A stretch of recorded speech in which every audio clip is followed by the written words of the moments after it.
안녕하세요. 반갑습니다. 개목장 지킴이 제입니다. 코로나를 해결해 나가야 하는 의료진이 갈수록 힘들어지는 확산 상황입니다. 대구 경북 지역에서 의사 간호사들이 탈진을 하고 실신하기도 합니다. 감염되어 격리되는 의료진도 나옵니다.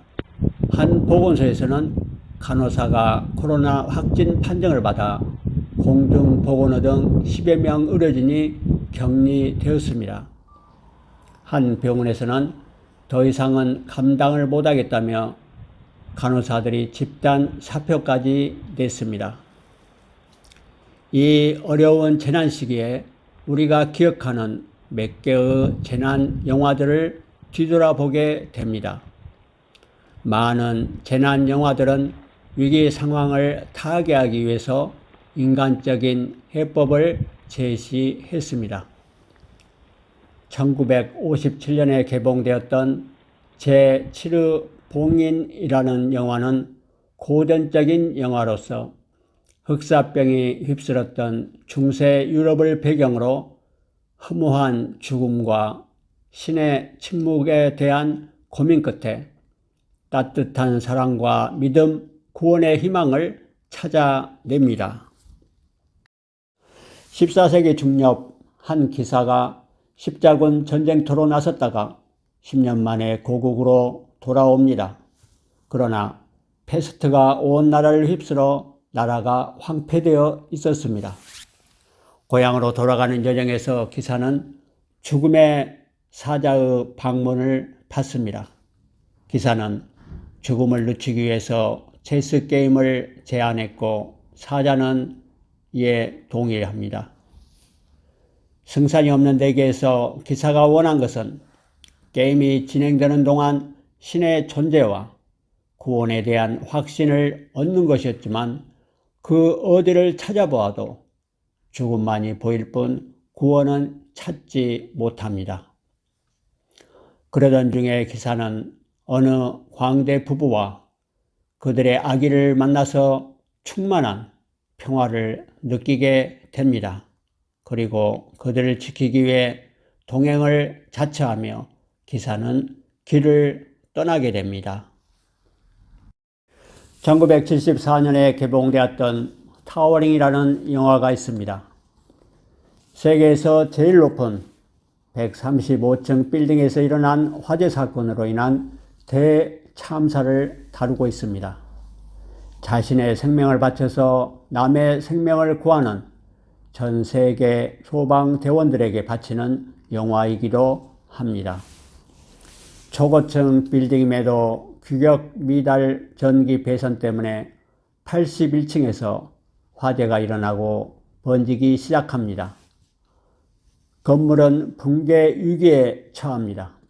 소방대가 초기 진압에 실패하였고 가스관이 폭발하면서 전체로 불길이 번져갑니다.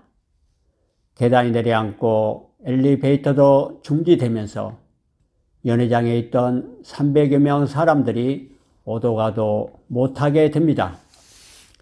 소방대원들이 화재를 진압하는 과정과 맨 꼭대기 빌딩 개장 기념 파티 연회장에 갇혀있던 사람들이 가까스로 탈출해 나가는 과정을 담고 있습니다. 1997년에 개봉된 단테 스피크라는 영화가 있습니다. 엄청난 화산 폭발을 다룬 재난 영화입니다.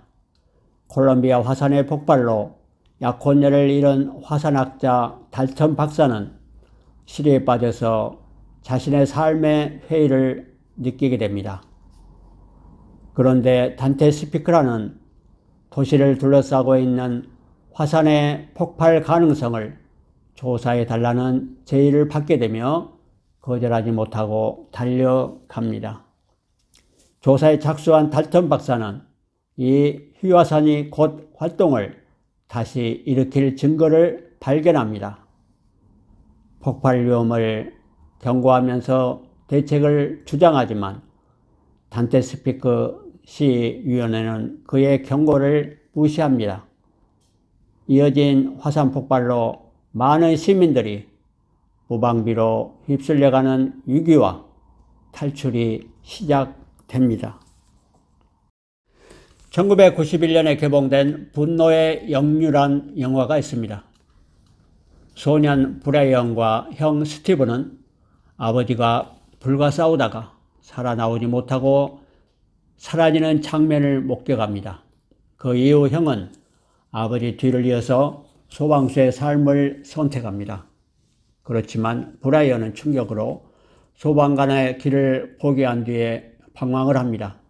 결국 소방관의 길로 접어들게 되지만 자질의 회의를 느낍니다.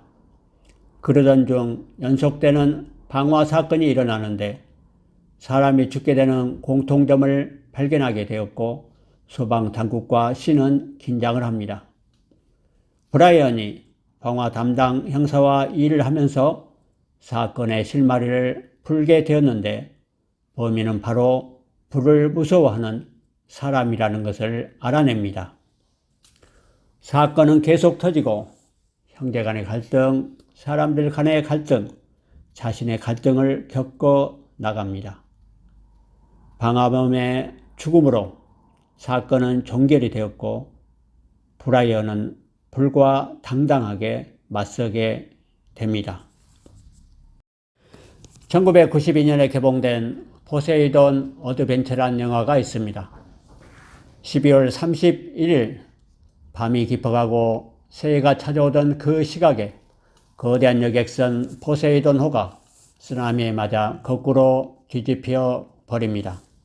배가 완전히 뒤집어지고 물이 절반쯤 찼는데 살 길을 찾아 헤매던 사람들이 모여있는 홀에서 스코트 목사는 이제 곧 물이 차오를 것이니 배 밑바닥이 반대로 위로 향해 있는 배의 바닥으로 올라가야 한다고 주장을 합니다.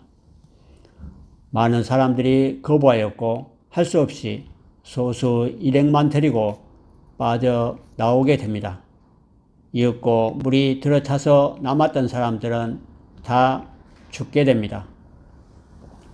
아슬아슬한 모험 끝에 마침내 배의 가장 밑바닥, 절판 두께가 얇은 프로펠러 축이 통과하는 부분의 직전까지 도달하게 되지만 뜨거운 전기가 뿜어져 나오고 있어서 지나갈 방법이 없게 됩니다.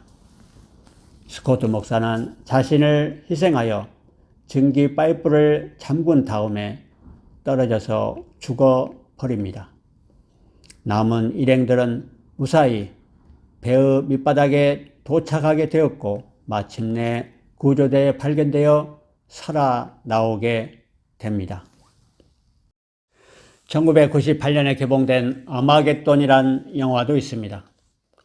혜성과의 충돌로 종말의 위기에 닥친 지구를 구하기 위한 전사들의 활약을 그린 영화입니다. 텍사스 크기만한 소행성이 시속 23,000마일 속도로 지구와 충돌하는 궤도로 다가오고 있음이 아마추어 천문학자에 의해서 밝혀집니다. 지구 종말을 일컫는 아마겟돈의 순간이 다가온 것입니다. 충돌까지 남은 시간은 18일 뿐. 나사에서는 최고 수준의 유령 굴착 전문가와 그 팀원들을 소행성으로 파견해서 미리 폭파 해체시키기로 합니다. 그렇지만 무선의 폭파 장치가 고장이 나고 누군가 한 사람이 남아 목숨을 걸고 폭발을 해야 하는 막다른 상황까지 다다르게 됩니다. 동료들을 지구로 먼저 귀환시키고 혜성에 남아 수동으로 핵폭탄 버튼을 눌러야만 했던 해리의 희생을 통해서 다른 수많은 인간들이 엄청난 재난에서 벗어나도록 해줍니다. 재난과 싸우고 있는 제일선 병원들이 무너지면 코로나의 확산 사태를 막을 길이 없어집니다. 제때 치료받지 못하는 시민이 더욱 늘어나게 됩니다. 지역 공동체의 명운이 걸려 있습니다. 타 지역의 의사와 간호사들이 자원해서 깊은 혼란으로 빠져드는 재난의 현장으로 달려갑니다. 국난이 닥쳤을 때 드러나게 되는 우리 국민들의 자랑스러운 저력이 아닐 수 없습니다. 이 재난 속의 구원 천사들을 온 국민들은 두 손들어 성원해야 할 것입니다. 대단히 감사합니다.